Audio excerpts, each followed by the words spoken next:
court order, kung meron man, dapat naipakita. Pero wala po natin, pagkatiwala po natin sa mga lawyers po natin, yung tamang disposisyon para makita. Sir, last question sir. Ibig sabihin sir, hinanapan niyo po ng court order dito para po dito sa... Humingi po kayo ng dokumento para... Hindi ko po tinanong personally kasi baka mamaya i-technical ako. So, what the lawyers society? Pinakiusapan na lang natin yung chief of police na ito sir, maayos at nasa proseso lahat ng ginagawa natin. Kaya baka pwedeng yung pong lawyer pakalmahin at mag-usap ng maayos sa tamang lugar. Tanong ko sir, yung sinasabi yung tarpaulin, yung na siya yung nagkabit, ano yung laman nun? Hindi kasi namin nabot. Ang nakalagay po ay private property ito. Private property, hindi pwede ipagamit. Ganun. So nasa na po yun? May 10 piraso po yung tarpaulin na nandiyan sa harap. Siya po ang nagpalagay. So bago yan, bagong lagay lang yan. Nilagay. Kahapon lang nilagay. At yun po, almost 24 hours na din na nakadeploy yung mga PNP na nakita po natin. Even nandito po sa side ngayon. Ngayon lang yan nung pina-pull out po yung ating mga gamit na dapat mag-set up na po tayo. Pero antay lang po, basta ito pong araw na ito, hindi po tayo aatras dahil ang ating pong mahal na dating Pangulong Presidente Rodrigo Roa Duterte ay dadating po, sigurado sila. Sir, last na lang follow-up na question ko sa nakausap niyo po bang may-ari dito mismo? Personally po siya yung kausap namin. Ever since nung mag-start po ng transaction namin, yung may-ari po nito.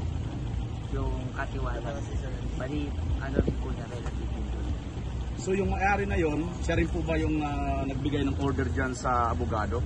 Siya rin po yung pumirma doon sa lahat ng documents na nakipag-usap po tayo. Even conflict doon sa pinirmahan niya na binigay daw sa police.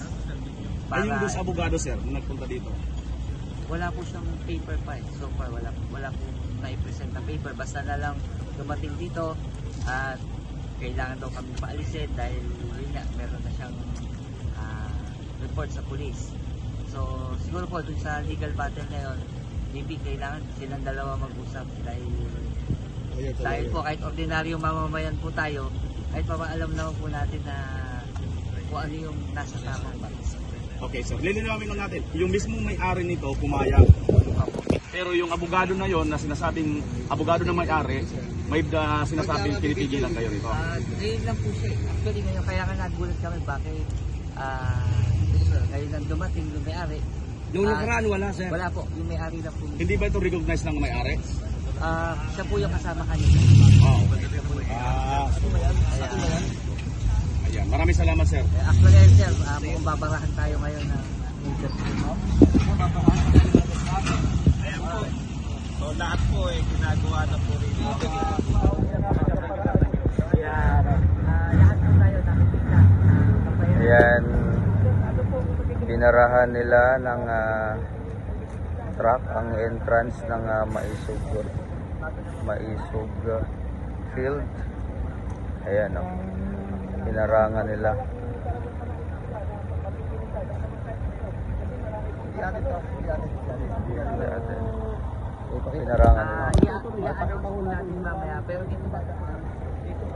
Pinarangan nila ang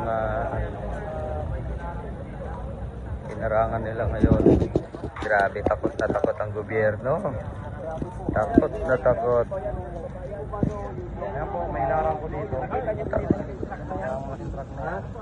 Ayan, malaking truck na yan mga kababayan. Yan, hinarang talaga nila. Grabe, takot na takot.